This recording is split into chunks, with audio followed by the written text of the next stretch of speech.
barik.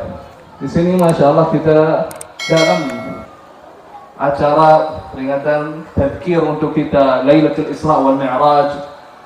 Ya, ada yang saya mau sampaikan, tema terkait dengan membangun generasi muda Islami dengan meneladani akhlak Nabi Muhammad sallallahu alaihi wasallam. Kalau ada yang nyebut nama Nabi Muhammad, kita harus ngapain? Diam aja atau bersalawat?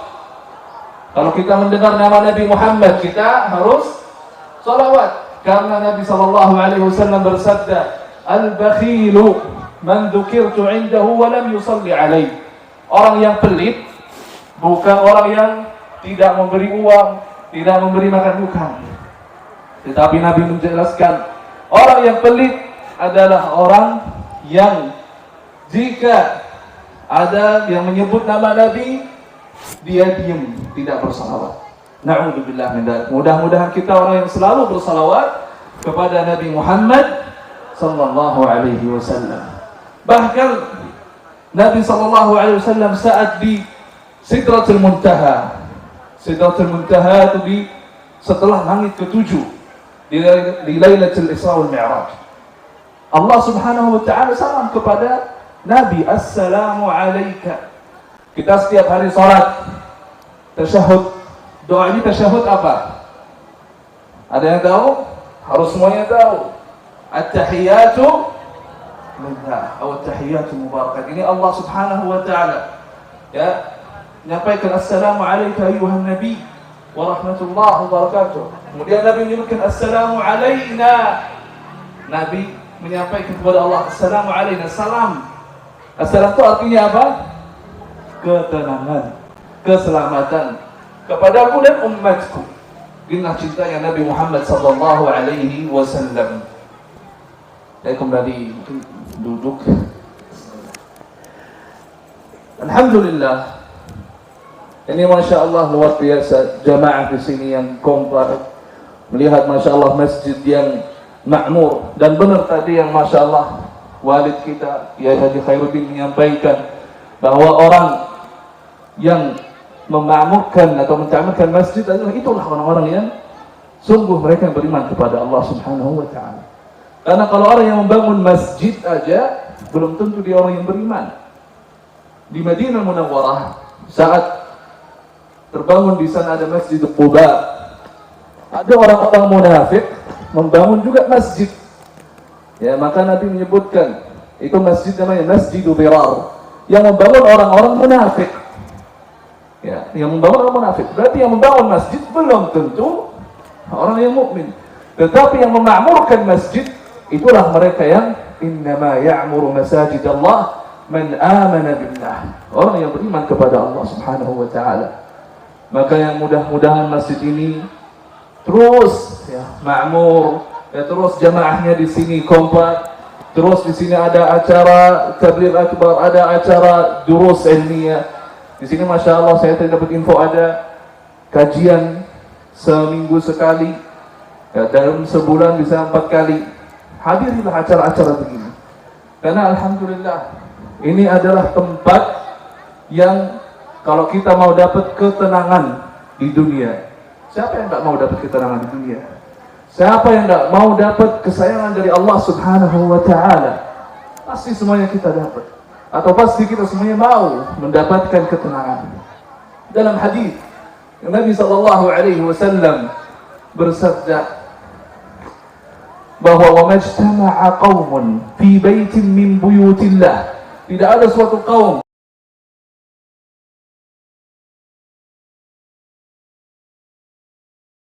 yatluna kitab Allah, kita untuk belajar zikir, untuk menuntut ilmu, wa yatadarasunahu fima bainahum, berzikir, belajar, dengar kajian.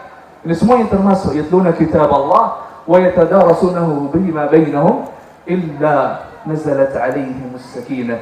Kecuali Allah dan Allah Subhanahu wa taala akan menurunkan kepada kaum ini yang ada di Baitullah ketenangan. Kemudian illa nazalat alaihimus sakinah wa ghashiyatuhumur rahmah. Allah Subhanahu wa taala memberi kesayangan kepada kaum yang ada di masjid.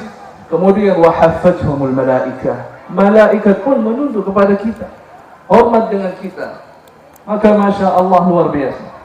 Jangan sampai kita ada majelis ilmu, ya seperti sekarang tadi Masya Allah kita telah mendapat ilmu yang luar biasa, singkat padat dari walid kita Kiai Haji Khairuddin. Setiap ada kajian di sini kita harus ikut, apalagi di sini untuk anak-anak muda. Karena saya sebagai mudir atau mengolah pesantren, jadi udah biasa menemu generasi yang muda. Dan alhamdulillah saya pun juga masih termasuk muda, ya masih di bawah 30, jadi masih muda juga. Termasuk yang saya mau sampaikan ini buat saya juga dan buat semua teman-teman di sini. Jadi buat di sini teman-teman, buat jamaah, buat bapak-bapak dan ibu, kita selalu harus belajar dan menuntut ilmu. Kita mau membangun generasi, membangun atau mempunyai anak-anak yang saleh. Gimana caranya? Caranya sebenarnya mudah, tetapi kita aja yang menganggap itu hal yang sulit. Ya. Di antara caranya, kuncinya kita doa. Doanya yang insya Allah semuanya hafal, tetapi mungkin belum tentu semuanya paham apa maksudnya. Doanya Rabbana hab lana min azwajina wa dzurriyyatina qurrata a'yun waj'alna lil muttaqina imama. Ini doa. Mau keturunan anak, punya anak-anak yang saleh, kita doain. Mudah-mudahan dengan doa itu, karena doanya orang tua kepada anak itu doa yang mustajab. Doa yang Allah Subhanahu wa taala tidak menolak, tapi langsung menerima. Bagaimana Nabi sallallahu alaihi wasallam menjelaskan kepada kita, thalathu da'awatin mustajabat. Ada 3 dakwah yang mustajabah. Di antaranya adalah da'watul walidi li waladihi. Doanya orang tua kepada anaknya. Maka itu kunci pertama. Di sini Masya Allah pasti di antara anak muda di sini ada ibunya di situ. Kita Masya Allah bahagia dan bangga lihat anaknya yang Masya Allah semangat ikutin acara yang ada di masjid, selalu mendukung mereka. Karena ini insya Allah menjadi semuanya. Kita punya anak, anak akan mengganti kita, menjadi warisan kita. Dan kita tentu kalau udah punya anak, mau memiliki anak yang akhlaknya seperti akhlakun Nabi. Akhlaknya Nabi seperti apa? Ya.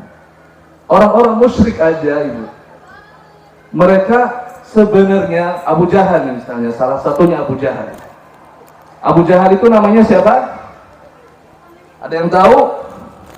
Abu Jahal, di sini ada yang tahu Abu Jahal siapa? Namanya Abul Hakam, Abu Al-Hakam. Ya, itu namanya dia di antara orang-orang musyrikin.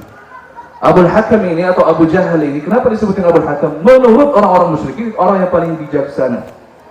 Tetapi Nabi SAW memberi nama kepadanya Abu Jahal. Jahal itu apa artinya? Nah, Jahal apa artinya? Jahil. Jahil itu artinya bukan hanya bodoh, tapi super bodoh, paling bodoh. Abu Jahal aja orang yang paling bodoh, yang Nabi nyebutkan dia paling bodoh, dia percaya kalau Nabi Muhammad ini seorang Nabi, tetapi dia tidak mau beriman. Tidak mau beriman. Apa buktinya? Kisahnya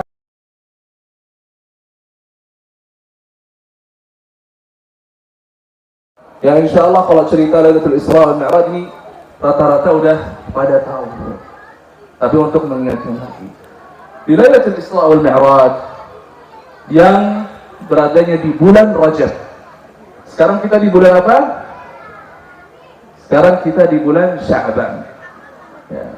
Bulan Rajab Syahrullahil Muharram, Syahrullahil Haram, Syahrullah, bulan yang Allah Subhanahu wa taala yang haram, artinya yang mulia.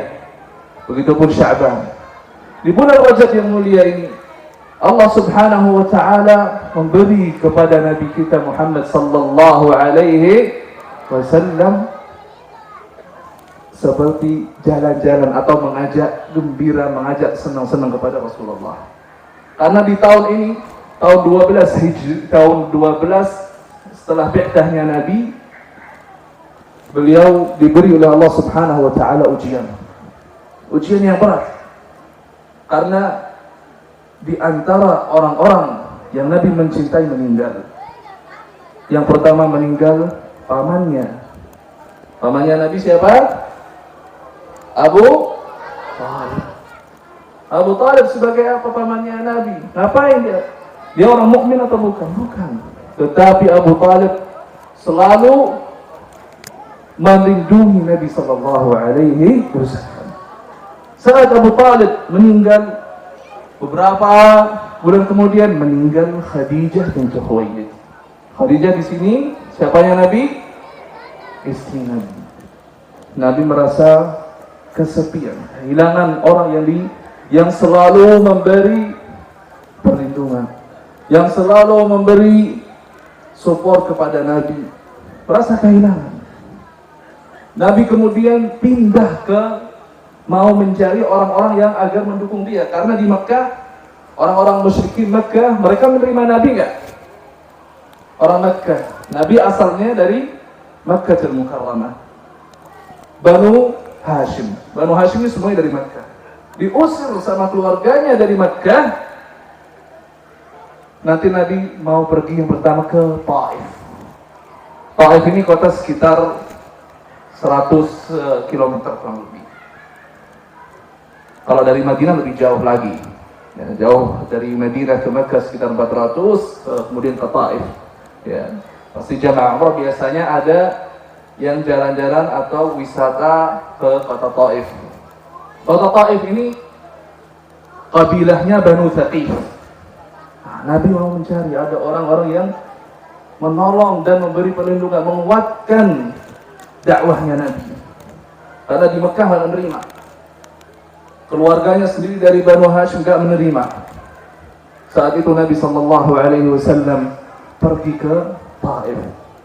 Belum masuk di sana, sama keluarga Taif Banu Thaqif menerima beliau enggak? Enggak. Masya Allah enggak. Banyak yang tahu juga ceritanya di sini. Banu Thaqif enggak menerima Nabi. Bahkan lebih parah daripada di Mekah. Karena apa? Mereka melempari Nabi SAW.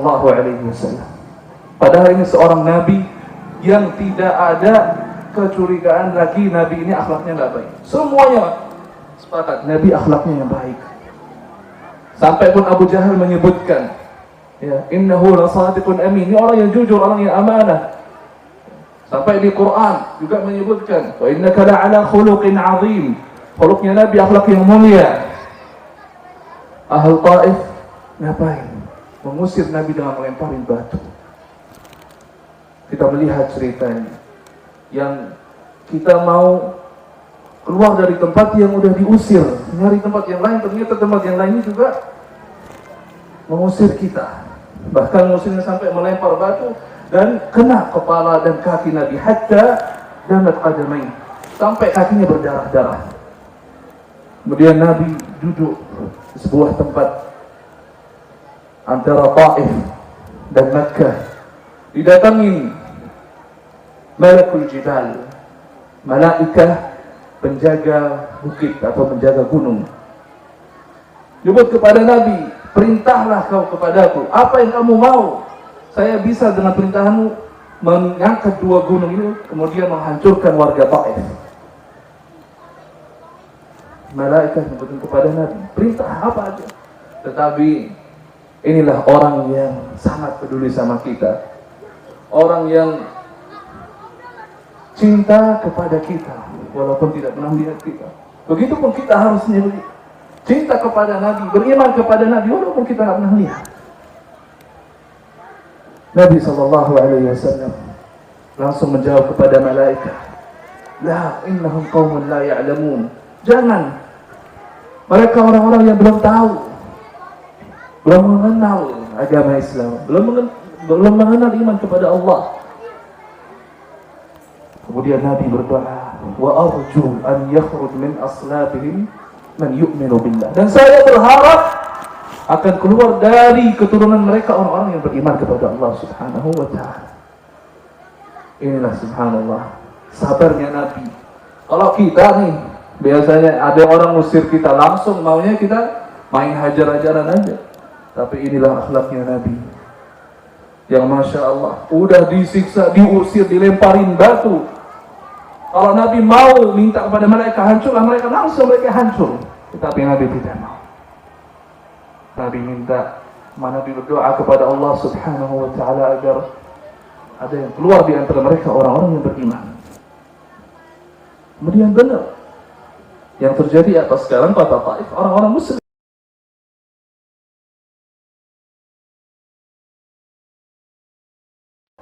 semua orang yang Muslim. Doanya Nabi Sallallahu Alaihi Wasallam. Kemudian setelah itu untuk memberi hal biar Nabi bahagia dan senang lagi, Allah memberikan kepadanya itu kisah Isra dan Mi'raj.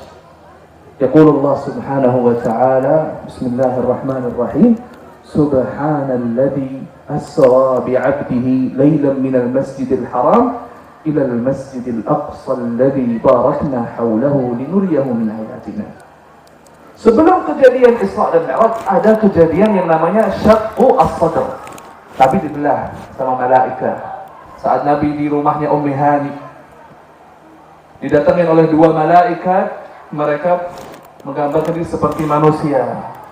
Datang kepada Rasulullah sallallahu alaihi wasallam, mengajak Nabi di sumur Zamzam, Bi'r Zamzam.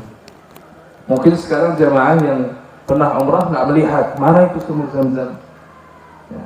Biasanya lihatnya langsung pas saat tur di Makkah, ada Waqf al-Malik Abdul Aziz di Zamzam, di Suqya Zamzam. Sekarang biasanya udah ada yang jual di sana pun. Kalau kita ke Makkah mau ngisi di sumur nggak bisa, dia udah melalui sistem sehingga ada tempatnya yang khusus, kita langsung ambil di sana. Tapi di tahun terakhir saya sekitar tahun 2005,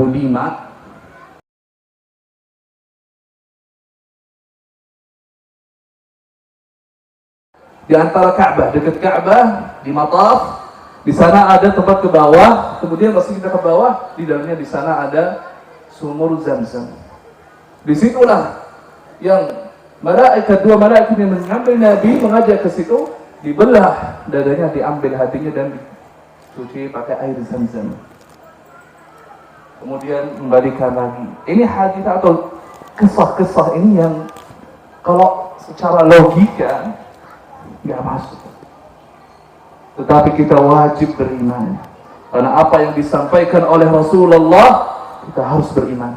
Begitupun hadis tentang Isra wal Mi'raj. Isra dan Mi'raj ini hal-hal yang tidak masuk dengan logika manusia. Tetapi kita harus beriman. Kenapa? Karena saking mulianya malam itu, Allah Subhanahu wa Ta'ala memberikan surat di antara surat di Quran, surat Al-Isra. Kemudian surat Al-Mi'raj ada? Tidak ada. Tetapi adanya surat yang menceritakan hadits Al-Mi'raj, yaitu di surat An-Najm yang tadi Kiai Haji Fardin membacakan, atau yang tadi jamaah salat Isya yang saya bacakan juga tadi. Ya. Itu menceritakan, di surat An-Najm menceritakan Mi'raj. Al-Isra menceritakan apa yang terjadi Isra. Kemudian setelah yang tadi terjadi, setelah disyaqq as-sadr, dibelah dadanya, kemudian ada haditsah, peristiwa yang lain, yaitu Isra dan Mi'raj. Allah Subhanahu wa Ta'ala menurunkan kepada Nabi Burak. Burak ini adalah, kalau sifatnya dalam hadis yang panjang diriwayatkan oleh Imam Bukhari. Imam Bukhari namanya siapa? Kita ini sering dengar Imam Syafi'i, Imam Bukhari, Imam Muslim, tapi nggak tahu namanya. Nah, ini juga salah. Kalau kita harus mengetahui ini Bukhari, Muslim, Syafi'i, itu bukan namanya. Ini kita semuanya di sini Syafi'i rata-rata. Syafi'i mazhabnya kan? Itu Syafi'i nggak? Nama Imam Syafi'i siapa? Siapa namanya Imam Syafi'i? Harusnya kita yang di Indonesia ini mayoritas Syafi'i ya.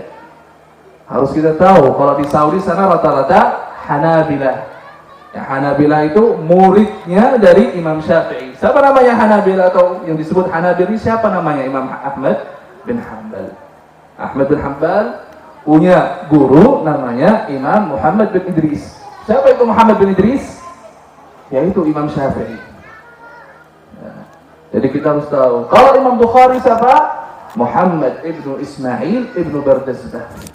Dari Bukharastan, bukan orang Arab. Ya, di sini membuktikan nih Imam Bukhari ini semuanya orang rata-rata kenal. Sering mendengar akhrajahul Imam Bukhari, rawal Imam al-Bukhari. Sering kita mendengar. Beliau bukan orang Arab. Berarti ilmu agama Islam, ilmu syariat Islam bukan berarti hanya dikuasai oleh orang Arab, tidak. Tapi semuanya kita bisa, asal kita niat mau menjadi seorang alim, kita harus selalu belajar. Kemudian Imam Bukhari di sini menceritakan ada malaikat Jibril sama Burak. Burak ini warnanya putih. Dia ukurannya kalau bentuknya di bawahnya kuda, di atasnya himar. Himar itu keledai.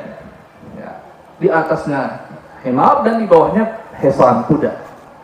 Putih dan punya sayap. Nah, sekarang banyak nih film-film kartun yang ada gambaran-gambaran seperti itu. Dan kita nggak boleh beriman bahwa ini seperti ini nih Burak, nggak boleh.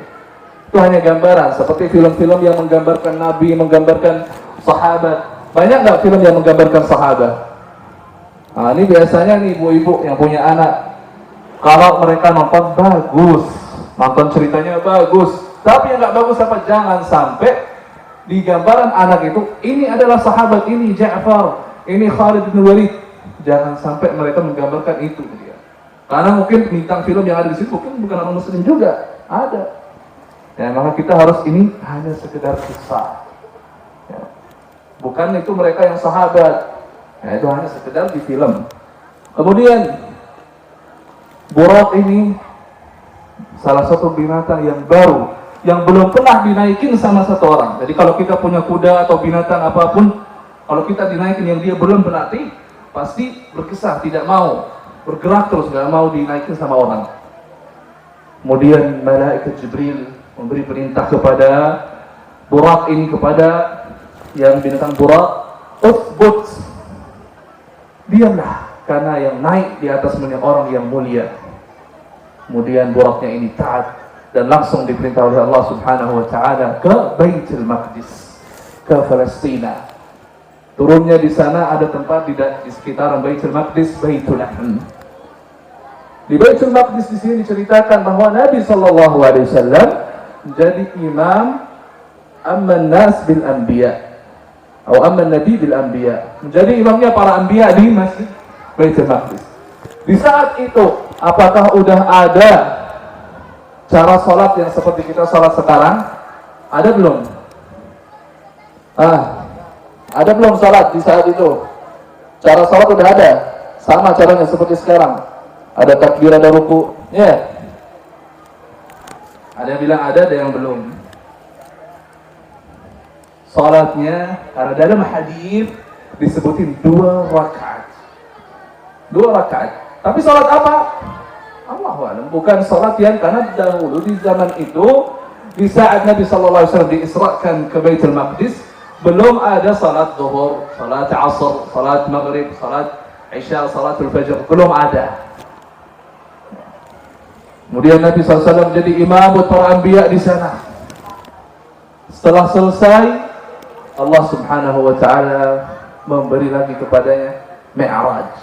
Mi'raj itu diangkat ke langit sama malaikat Jibril, ditemani oleh malaikat Jibril. Disitulah di langit. Jadi kisahnya ini panjang. Ya, saya singkatkan aja. Ya, karena temanya bukan menceritakan Isra wal Mi'raj. Di langit yang pertama ketemu siapa? Bapaknya manusia siapa? Nabi Adam alaihissalam. Ketemu sama Adam alaihissalam.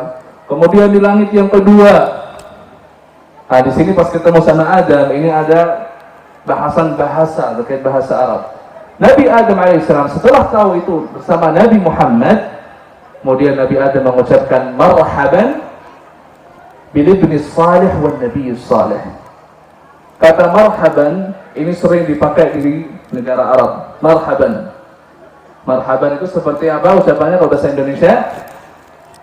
Selamat datang. Gitu. Jadi kita juga bisa mempraktikkan ini dengan niat ini ucapan yang diucapkan para anbiya.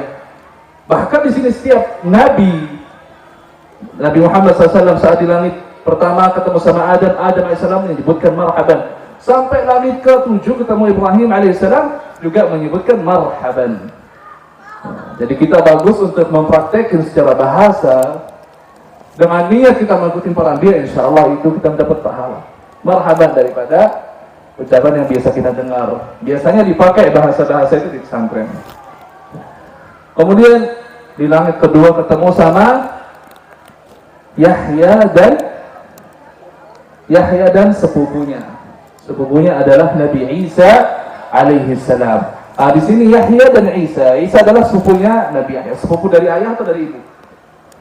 Ini Isa alaihi salam punya sepupu namanya Yahya. Ini sepupu dari ayah atau dari ibu? Dari ayahnya Isa atau dari ibu? Ada yang bilang ayah, benar nggak? Ini bahaya nih.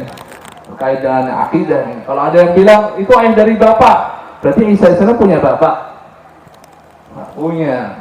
Ya, berarti ini ayah, berarti sepupu dari ibu, namanya Yahya alaihissalam. Kemudian hingga di langit ke-6 ada ketemu sama Nabi Musa alaihissalam.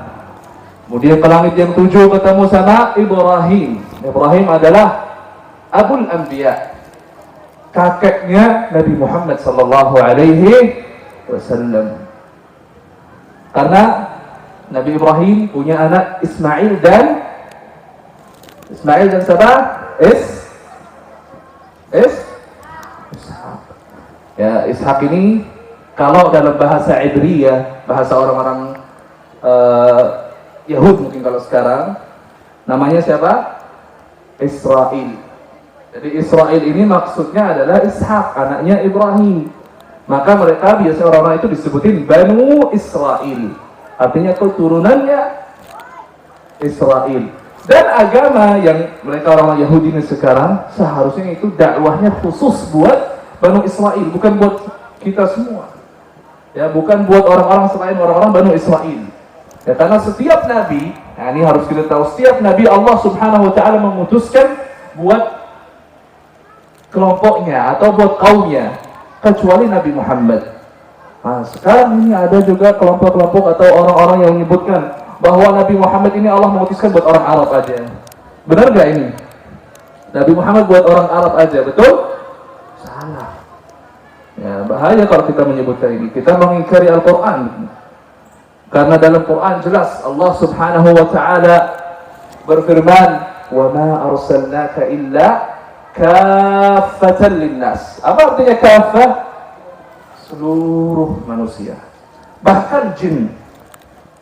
Bahkan kepada jin pun juga beriman dan harus beriman kepada Nabi Muhammad SAW.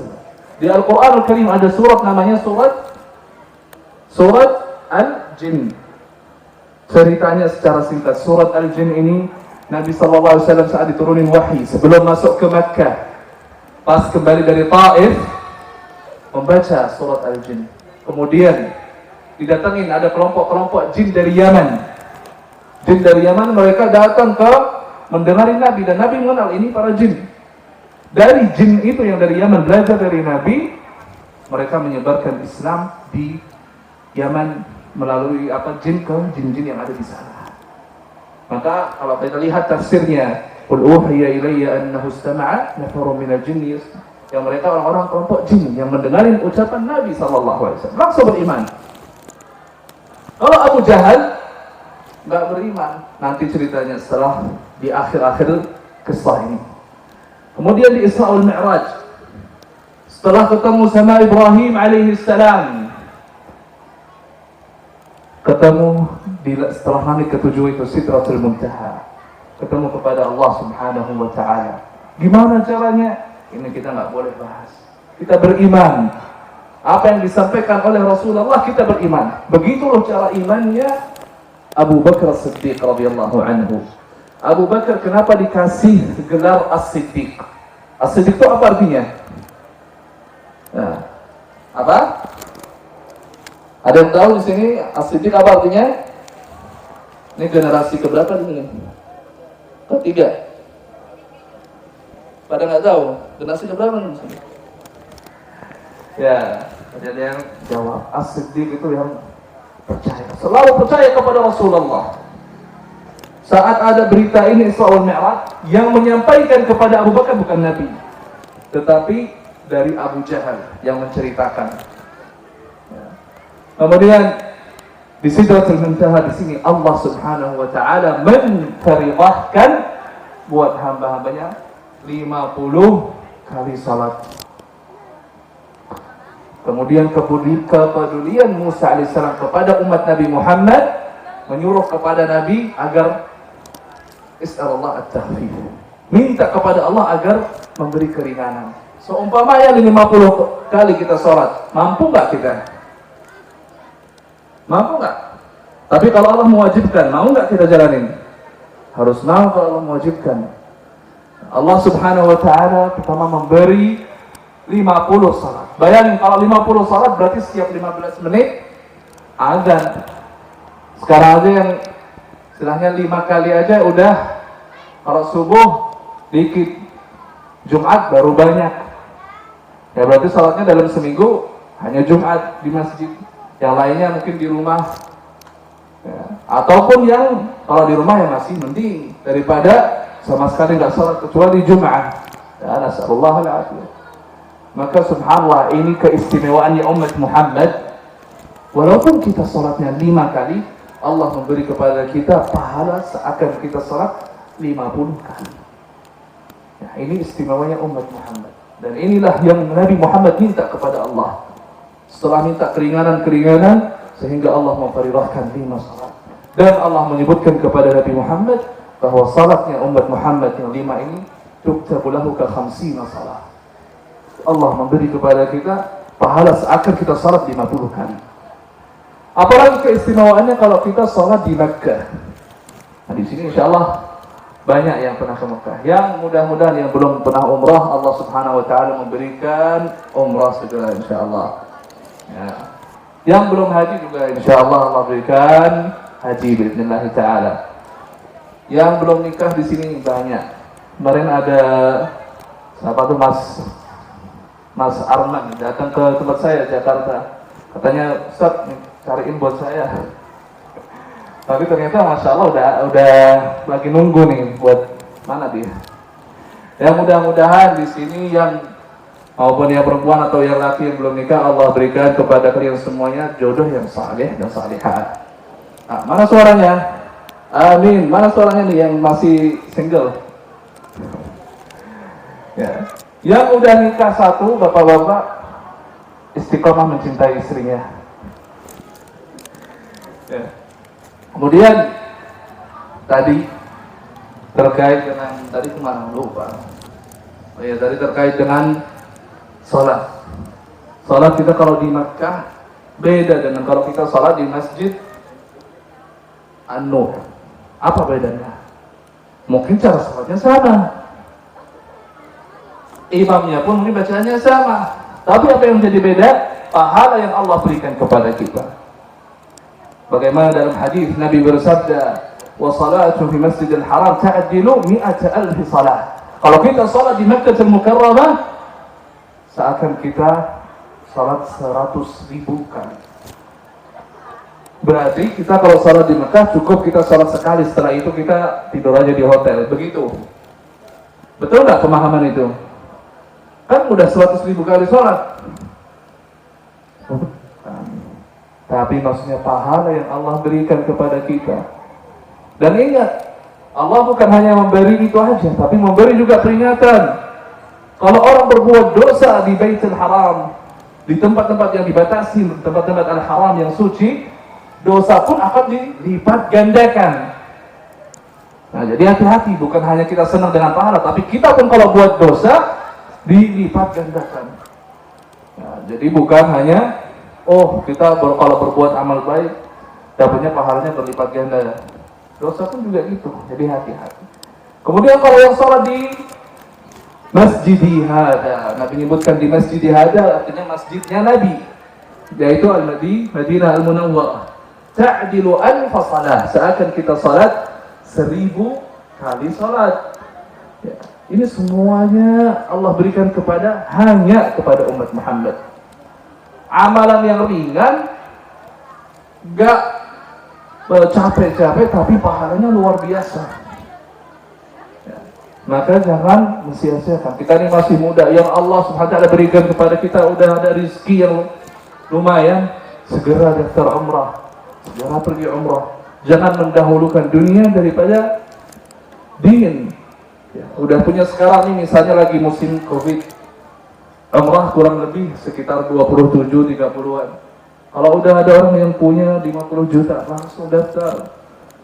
Sisanya insya Allah bisa Allah akan memberikan kepadanya. Karena ingat, kalau kita meninggalkan sesuatu karena Allah, Allah akan menggantikan kepada kita. Ini hadis Nabi. Man taraka syai'an lillah, 'awwadahu Allahu khairan minhu. Kalau kita meninggalkan sesuatu karena Allah, udahlah uang yang saya punya ini untuk Allah, kita mau umrah, Allah akan menggantikan kita lebih baik.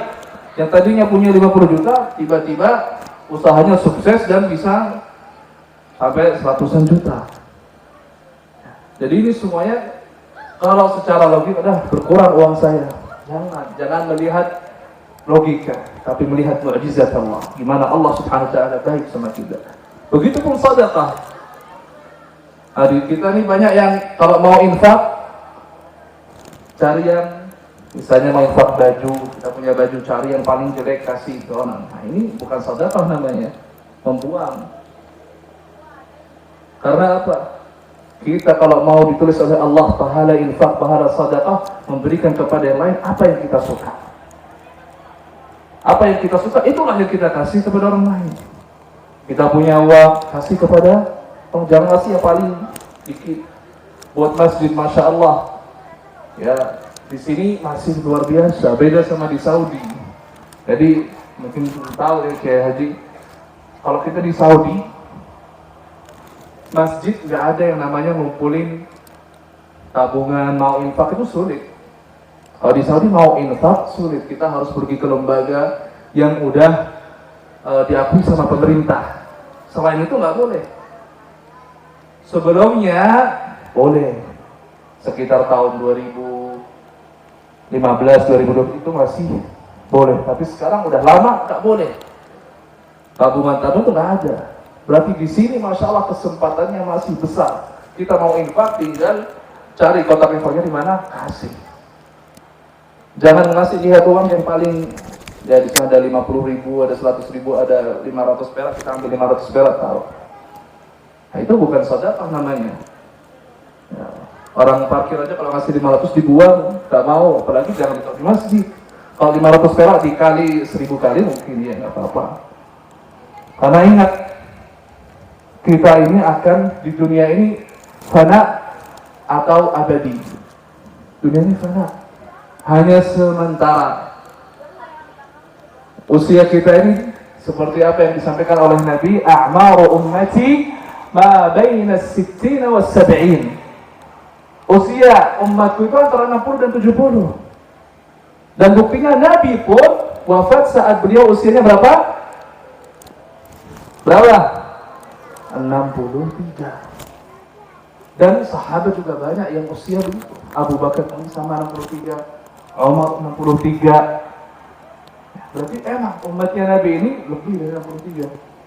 Atau di antara 60 sampai 70. Tapi masih ada orang yang Allah berikan kepadanya usia sampai 100 tahun. Itu masya Allah lebih barakah kalau dia beramal baik.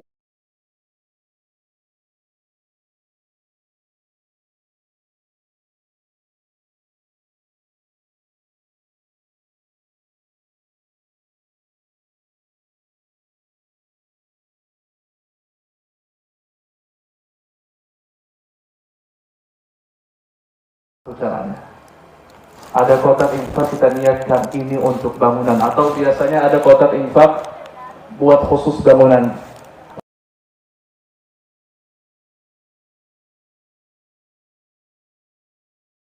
Itu menjadi pahala jariah buat kita. Ini ada sebuah cerita di Madinah Munawwarah. Di Madinah di sana ada gedung besar. Kemarin itu di tahun 2018 masih pembangunan. Ada tulisannya pemiliknya Utsman bin Affan. Pemiliknya Utsman bin Affan. Utsman bin Affan itu siapa? Nah, sahabat khalifah yang tiga. Abu Bakar, Umar, Utsman. Yang menikahin dua putri Rasulullah sallallahu alaihi wasallam. Utsman ini memiliki hotel dan punya rekening. Jadi ada rekening di bank di Saudi, Bank Ar-Rajihi. Pemilik ATM-nya namanya Utsman bin Affan. Utsman bin Affan masih hidup atau sudah meninggal? Sudah meninggal. Sudah ratusan tahun meninggal. Tapi ATM-nya masih ada. Uangnya masih ngalir, seakan dia masih hidup. Nah itu gimana caranya? Mau nggak kita seperti Utsman? Mau nggak? Suaranya pada mau nggak nih seperti Utsman bin Affan? Semuanya insya Allah pada mau. Gimana caranya? Ikutin cara Utsman. Utsman bin Affan membeli sumur dari orang Yahudi. Lah sekarang kan nggak ada orang Yahudi, bukan maksudnya itu. Tapi dengerin.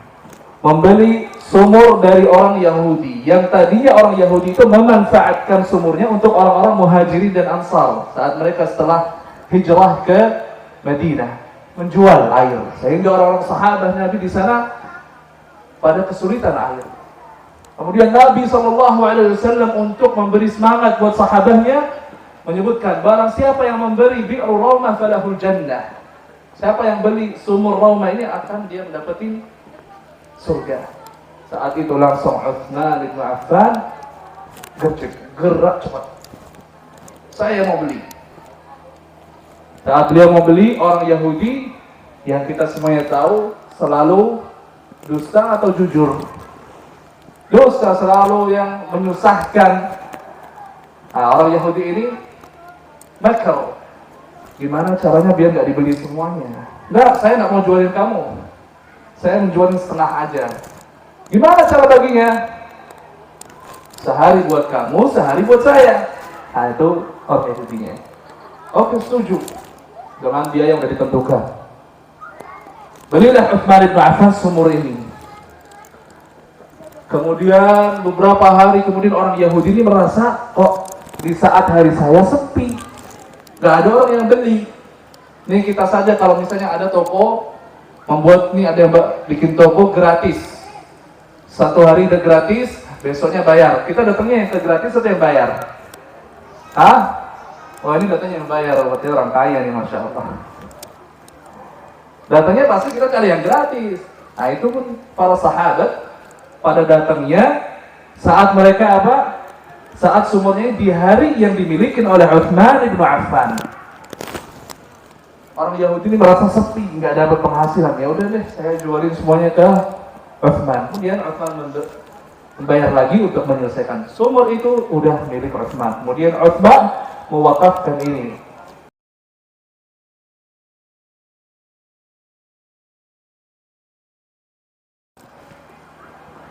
Dan saat itu karena sumur ini yang mengolah orang-orang yang jujur, orang-orang yang amanah, diolah terus untuk tanah yang sekitarnya.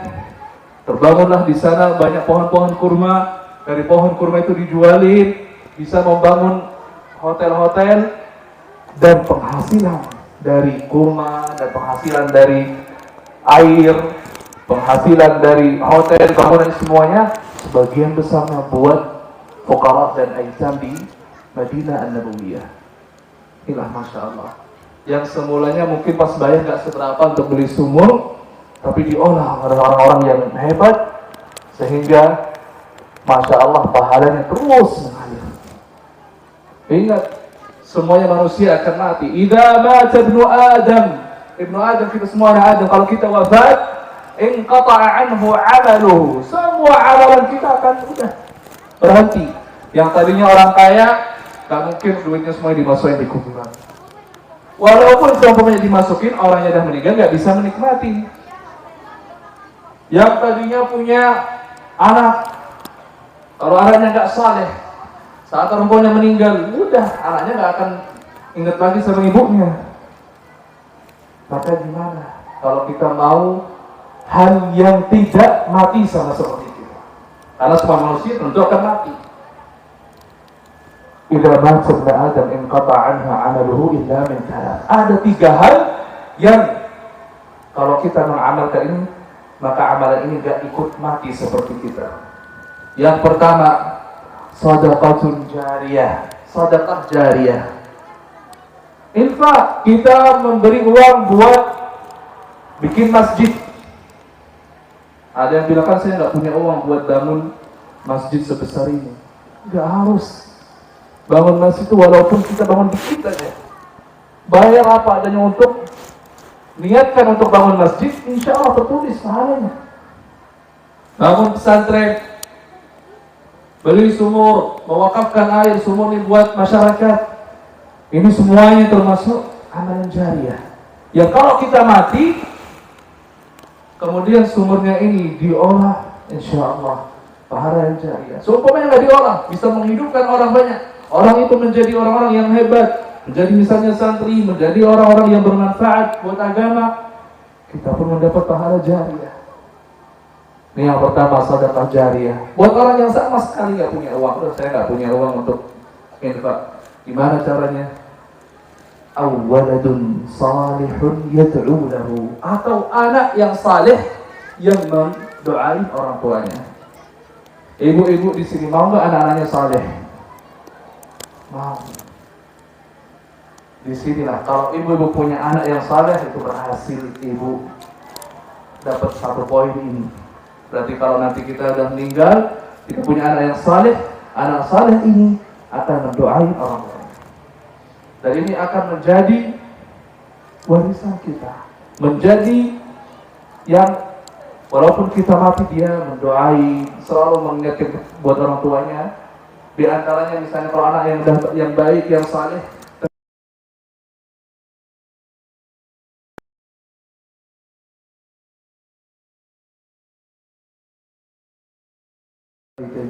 warhamhuma kama rabbayani shaghira. Rabbana ighfir li wa liwalidayya warhamhuma kama rabbayani shaghira. Doa-doa yang ada di Al-Quran. Apa yang artinya? Ya Allah, ampunilah dosa-dosaku. Wa liwalidayya, dan pada 2 orang tuaku. Warhamhuma, sayangilah mereka, rahmatilah mereka. Kama rabbayani shaghira, karena mereka telah membimbing dan mendidik saya saat saya kecil. Emang kalau kita mau berhasil mendidik anak menjadi anak yang saleh ini berat.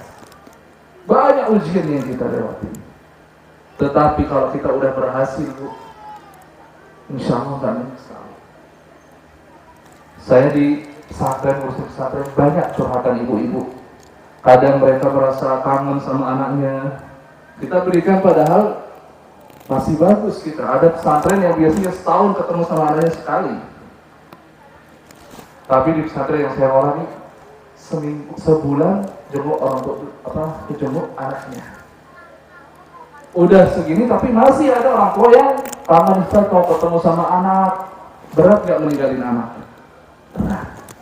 Tetapi ingat, insya Allah kalau mereka berhasil, insya Allah gak akan nyesal orang tuanya, dan akan senang dan membanggakan orang tua. Maka sekarang ini Masya Allah, ya khususnya di Indonesia ini negara yang banyak pesantren, banyak sekolah-sekolah Islam, banyak kawasan-kawasan yang luar biasa. Seperti ini misalnya di sini, walaupun bukan pesantren, tetapi seperti pesantren.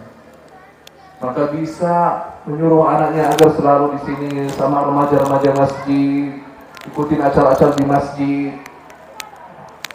Kita kasih support kepada anak-anak, kasih dukungan terus, doain mereka secara yang bil hikmah. Bil hikmah itu dengan bijaksana, dengan cara yang lembut. Kita aja kalau mendakwahin orang-orang musyrik, orang-orang yang bukan agama muslim, kita diperintah dalam Quran, ud'u ila sabili rabbika bil hikmati wal mau'izatil hasanah. Cara yang paling lembut, cara yang paling bijaksana ini. Itu buat orang-orang musyrik. Apalagi kalau kita dakwahin anak kita, pasti harus paling lembut. Karena biasanya, karena saya juga mengalami dulu pas masih remaja, Kalau orang tua menegur dengan cara yang keras, biasanya namanya anak remaja akan lebih keras. Kalau gimana cara dengan lembut? Insya Allah anak kita terus memberi dukungan kepada anak-anak. Ini banyak wali santri yang sering curhat lihat anaknya. Kalau udah datang mau misahkan, sulit, keberatan. Ini keberatan. Kemudian yang kedua, biaya. Rata-rata pesantren pakai biaya berat. Tapi ingat, harta yang kita punya ini nggak akan kita bawa di kuburan. Tetapi apa? Kalau kita dengan biaya ini niatkan anak untuk di pesantren, untuk di sekolah yang islami, mendidikan dia secara agama yang benar, lillahi ta'ala, insya Allah berhasil. Dan insya Allah semuanya uang yang itu tadinya punya banyak akan digantikan oleh Allah Subhanahu wa ta'ala lebih baik. Kita nggak berharap kalau kita punya uang banyak-banyak aja tidak bermanfaat, buat apa? Kita lihat nih sekarang secara di seluruh negara. Negara yang paling kaya terkenal di Swiss, kemudian di Jepang, itu terkenal. Dan kita melihat hitungan yang persenan ya, kita lihat yang paling banyak orang bunuh diri di mana? Jepang banyak, di Swiss juga banyak. Berarti kekayaan itu bukan berarti kunci kebahagiaan, sama sekali bukan. Kebahagiaan itu gimana kita dekat kepada Allah Subhanahu wa ta'ala. Kita punya anak yang saleh, kita bahagia. Buat apa kita kaya-kaya tapi anak kita tidak tahu kepada Allah Subhanahu wa ta'ala, tidak ada taat kepada orang tuanya, percuma. Tapi kalau kita mendidik anak dengan didikan yang agama, insya Allah mereka udah hafal Al-Quran. Wa qadha rabbuka alla ta'budu illa iyyahu wa bil walidayni ihsana. Ya, ingat ini juga buat anak-anak yang Allah Subhanahu wa ta'ala masih berikan kepada kalian nikmat keadaan dua orang tuanya, walaupun yang satu orang tua. Kita ini diperintah dalam Al-Quran setelah Allah memerintah kepada kita, wa qadha rabbuka alla ta'budu illa iyyah. Setelah Allah memberikan kepada kita perintahan agar kita menyembah hanya satu-satunya kepada Allah Subhanahu wa ta'ala, kemudian Allah memerintah kepada kita, wa bil walidaini ihsana, berbuatlah baik kepada dua orang tua.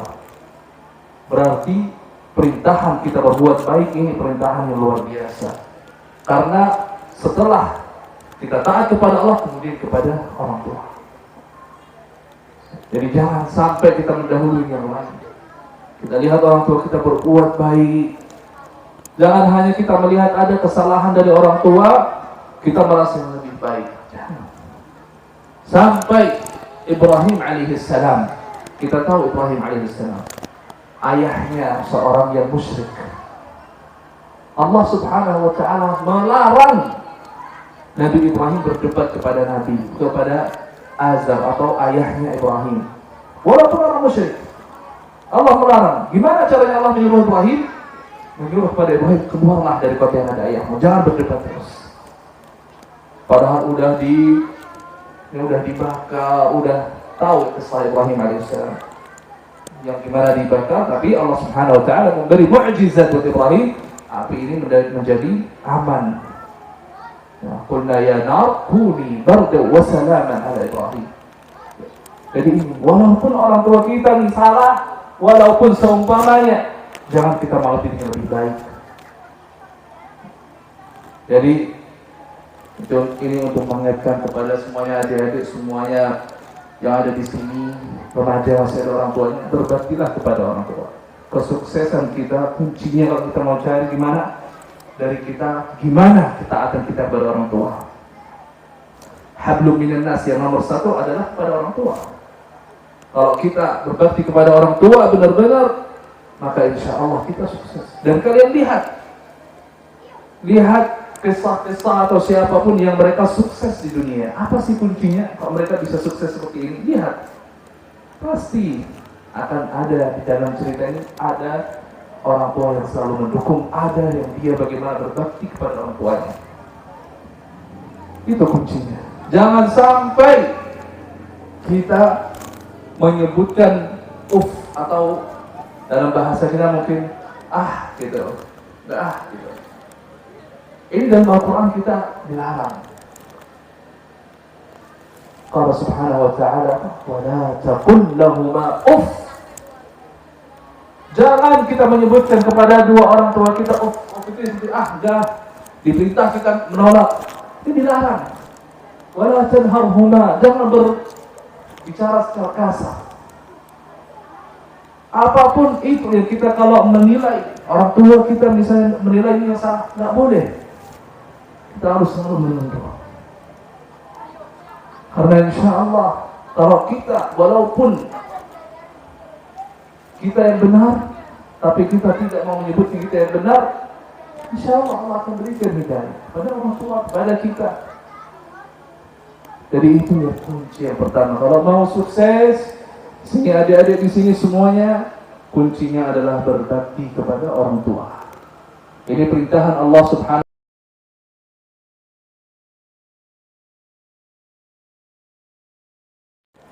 Dua orang tua.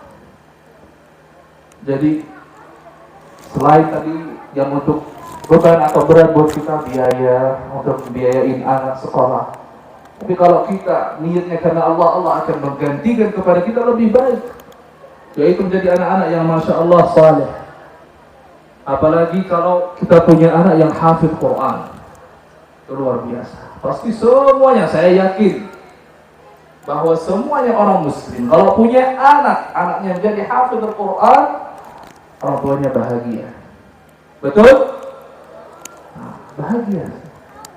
Maka di sini adik-adik semuanya berusahalah untuk baca Al-Quran, untuk menjadi hafidz dan hafizah. Tetapi inti dari itu semuanya mengamalkan apa yang ada dalam Al-Quran.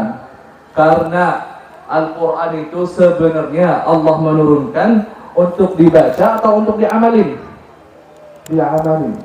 Sebagaimana dalam hadis Ibnu Abbas radhiyallahu anhu, dia berkata, "Unzilal Qur'an liyu'mala biha, lakinna an-nas ittakhaduha qira'atan." Atau fi riwayat tilawah. Allah menurunkan Al-Qur'an sebenarnya untuk diamalkan. Tetapi orang-orang banyak menjadikan Quran ini hanya sekedar buat dibaca. Nah ini hati-hati. Kita membaca Al-Quran untuk mengamalkan. Kita hafal tadi wa qadha rabbuka alla ta'budu illa iyyah. Amalin itu. Karena kalau kita hafal tapi kita tidak mengamalkan, itu kita lebih buruk daripada orang yang tidak hafal. Ya, jadi ingat, kita harus bersungguh-sungguh dengan membaca Al-Quran, karena ilmu agama, banyak ilmu agama. Yang pertama itu kita benar-benar bisa menyelesaikan hafalan Al-Quran dan tafsir. Kenapa tafsir? Karena kalau kita menghafalin Al-Quran tanpa tahu artinya, yang ada kita tidak akan mengamalkan. Ada kita tak paham.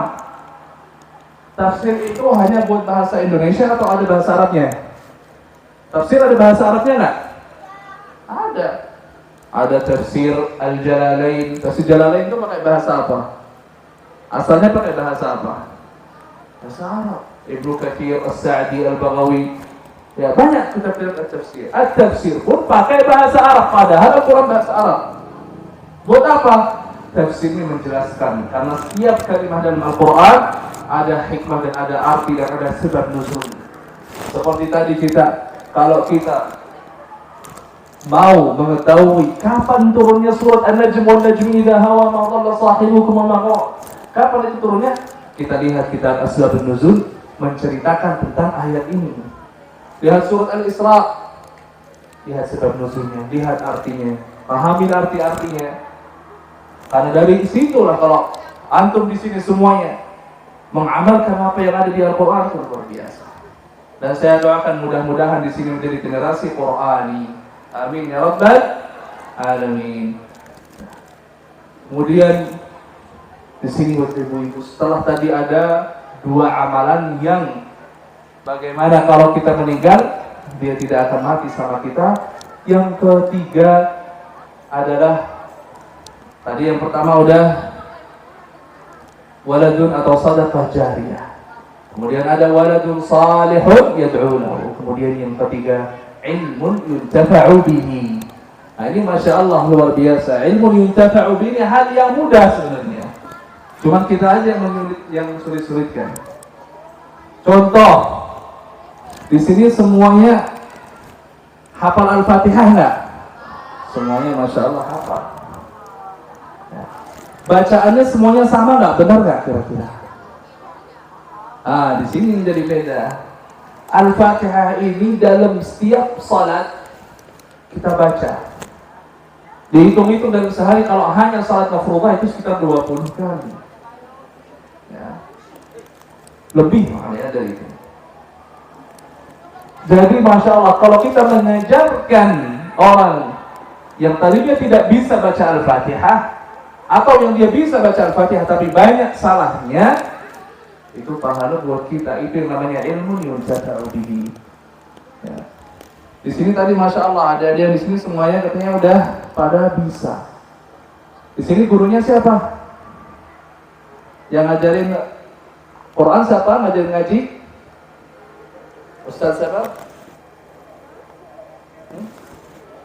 Ibu siapa? Nah, kalau di sini yang guru ngaji. Bu Ifa. Masya Allah, di sini ada guru ngaji Bu Ifa. Itu luar biasa, Masya Allah. Mengajarkan anak-anak ini Quran. Ini udah menjadi amal jariah. Itulah jadi contoh kita.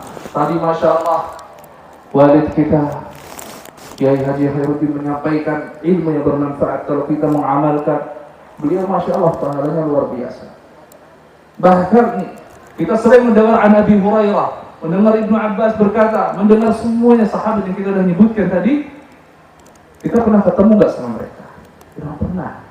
Mereka udah wafat ratusan tahun sebelum kita ada di sini. Tetapi pahalanya mereka dapat terus karena kita membaca apa yang mereka telah menyampaikan. Jadi Masya Allah, ilmu yang bermanfaat ini yang amalan gampang.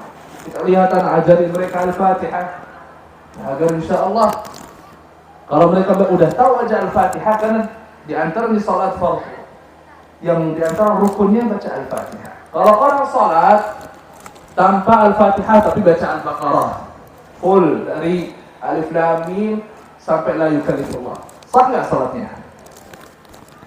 Orang baca dalam salat misalnya di salat subuh baca Al-Baqarah tidak baca Al-Fatihah, salatnya sah atau enggak? Enggak sah. Kenapa? Karena Al-Fatihah adalah rukun dari arkan salat. Ayo coba kita baca bareng-bareng surat Al-Fatihah ya. Ya bareng-bareng. A'udzu billahi minasy syaithanir rajim. Bismillahirrahmanirrahim. Ayo. Enggak, baru a'udzu billahi dulu, bismillah, ikutin ya. Bareng-bareng semua ya ibu-ibu, bapak-bapak, ayo kita baca. Saya ulangi. A'udzu billahi minasy syaithanir rajim. Bismillahirrahmanirrahim. Suaranya kerasin.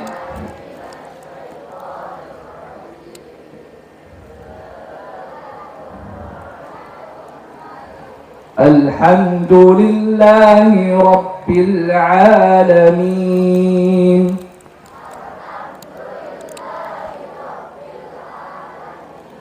Ar-Rahmanir Rahim.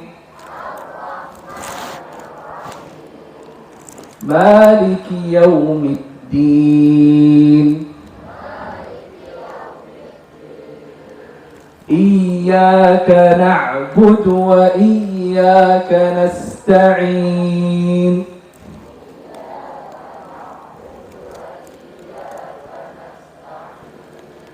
Ihdinas siratal mustaqim.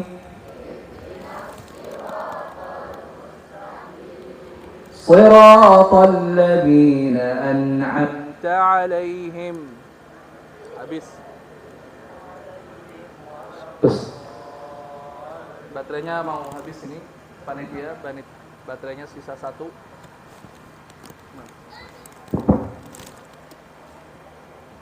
Cek. Cek. Ulangi lagi. Shiratal ladzina an'amta 'alaihim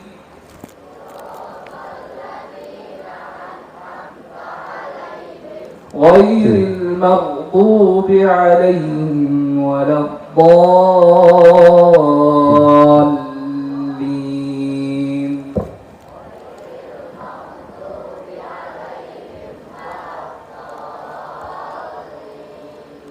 Amin. Masya Allah, tabarakallah. Tadi yang lebih terkenal suara Dede di sini, masya Allah, semangatnya luar biasa. Masya Allah. Bangga orang tua kalian pasti, masya Allah. Jadi inilah ibu, ilmu penting kita mulai ilmu agama dengan Al-Quran Al-Karim. Kita nih temanya membangun generasi Islami, yaitu dengan mulainya dengan Al-Quran Al-Karim. Kemudian dengan meneladani akhlak Nabi. Gimana kita bisa mengetahui akhlak Nabi kalau kita tidak tahu Al-Quran? Di Al-Quran Allah Subhanahu wa Ta'ala menyebutkan akhlaknya Nabi, wa innaka la'ala khuluqin 'azim. Dalam hadis ada orang yang menanya kepada Aisyah radhiyallahu anha, "Kaifa kana khuluqun Nabi?" Gimana akhlaknya Nabi? Aisyah menyebutkan dengan singkat, "Kana khuluquhul Qur'an." Akhlaknya Nabi seperti akhlak Quran. Berarti kalau kita mau anak kita punya akhlak yang mulia seperti akhlak Nabi, lihatlah Al-Quran, amalkanlah apa yang ada dalam Al-Quran. Dan sahabat ini menanya kepada Aisyah. Kenapa menanya pada Aisyah? Kenapa tidak nanya kepada orang yang lain selain Aisyah? Karena orang yang paling tahu tentang kita, khususnya yang udah misalnya nikah, yang paling tahu tentang dia adalah istrinya.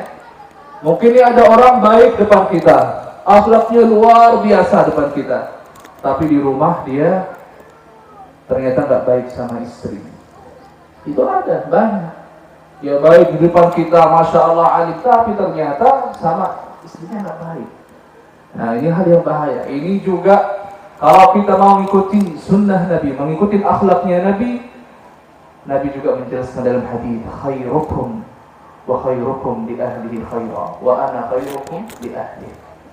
Orang yang terbaik di antara kita adalah orang yang selalu berbuat baik kepada istrinya, dan saya orang yang terbaik kepada istri.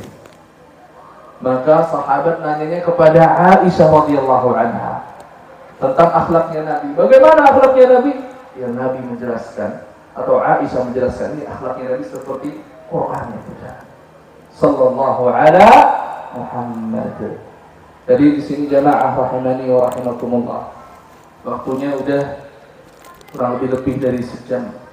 Tapi sebenarnya masih banyak yang kita perlu introspeksi, melihat kenapa yang kita ini masih muda selalu jenuh kalau kita duduk di majelis ilmu, atau kenapa yang ibadahnya masih malas-malas saja. Itu kita kekurangan muhasabatun nafs, introspeksi diri. Karena orang yang benar-benar mau merasakan nikmatnya iman itu adalah orang yang mukmin. Orang ada yang sholat keburu-buru, di masjid buru-buru mau pulang, di majelis taklim buru-buru mau pulang, berarti dia belum merasakan nikmatnya dan lezatnya iman. Kalau dia udah merasakan nikmatnya dan lezatnya iman, dia akan selalu duduk. Di antara ada 7 orang-orang yang mereka akan dilindungi. Sab'atun yudhilluhumullah fi dhillih yawma la dhilla illa dhilluh, di hari kiamat.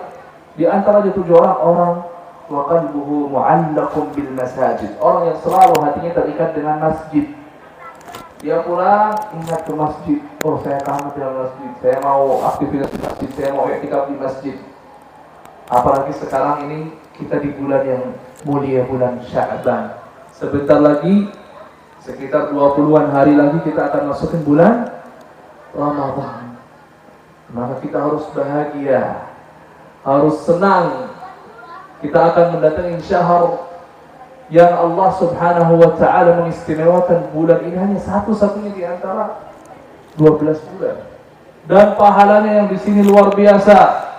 Amalan kita kalau berbuat baik dilipat gandakan. Dan di bulan ini ada satu malam lebih baik daripada 1000 apa? 1000 malam. Khairun min alfi, bukan 1000 malam. Min alfi syahr, 1000 bulan. Yaitu adalah Lailatul Qadar. Maka sebelum kita menghadapi bulan Ramadan, di bulan Sya'ban ini banyak amalan yang Nabi mengkhususkan dibanding bulan-bulan yang sebelumnya. Yaitu adalah apa? Amalan apa yang sunnah yang Nabi fokus di bulan ini?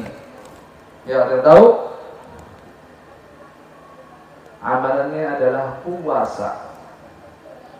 Dalam hadis Nabi bersabda, atau ini Aisyah yang menceritakan, "Ma ra'aitu Nabi sallallahu alaihi wasallam aktsara siyaman minhu fi Sya'ban." Saya tidak pernah melihat Nabi lebih banyak puasanya seperti di bulan Sya'ban.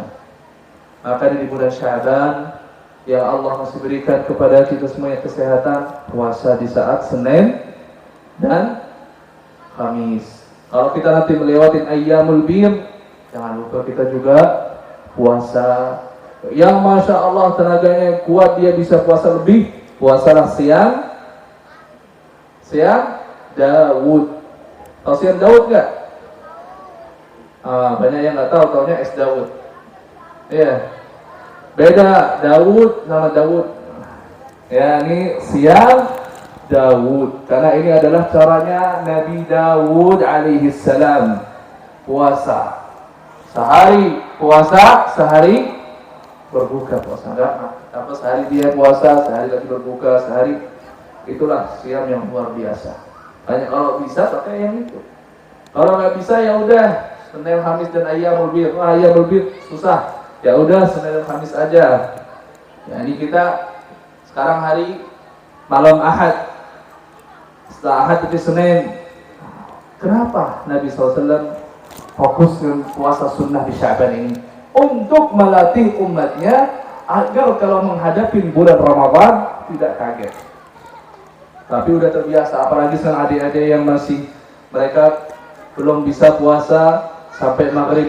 Dilatih dari sekarang. Ya puasa sampai zuhur, ya sampai asar. Biar nanti pas Ramadan bisa puasa full sampai maghrib. Ya. Insya Allah semua di sini bisa. Ya, dan di sini juga masalah dan rata-rata besar.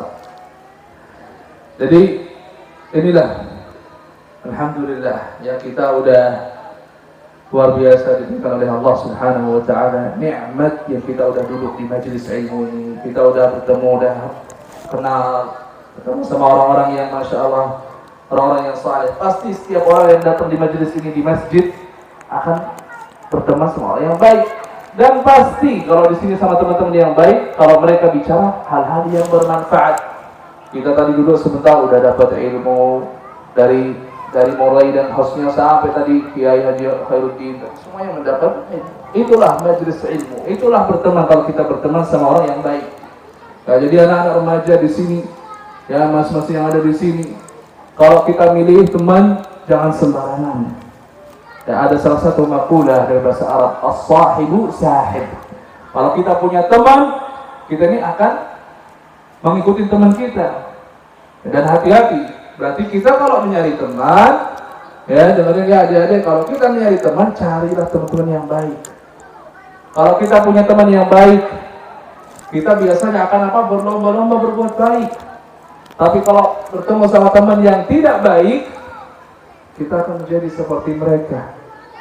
Maka al-akhillau yawma idzin ba'dhum li ba'dhin aduwwun illal muttaqin. Yang dalam Al-Quran bahwa orang sahabatan di hari akhirat nanti akan bermusuhan.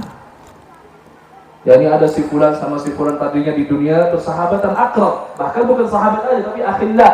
Akhillah itu teman yang sangat akrab. Di hari akhirat akan jadi musuh. Kecuali bersahabat ini yang berdasarkan dengan takwa kepada Allah Subhanahu wa taala. Jadi Masya Allah, kalau kita di sini udah di sini, ya anak remaja yang ada di sini di majelis dan dengan teman-teman yang baik, istiqamah.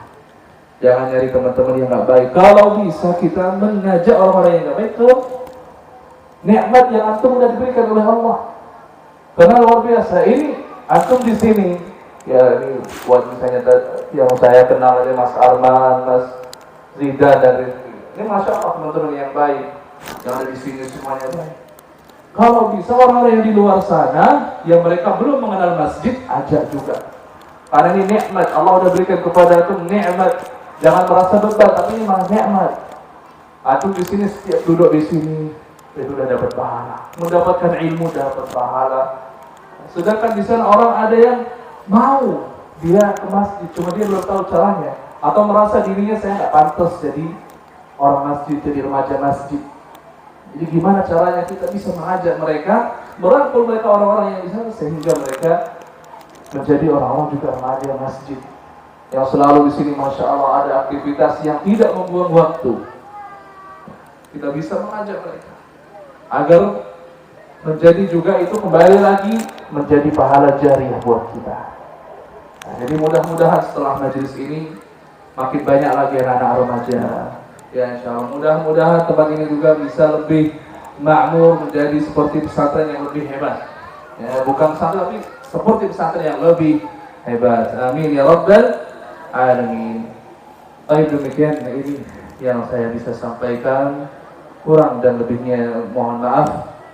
Nggak bisa lebih panjang lagi karena waktunya juga udah malam. Mungkin banyak yang di sini mau pada istirahat.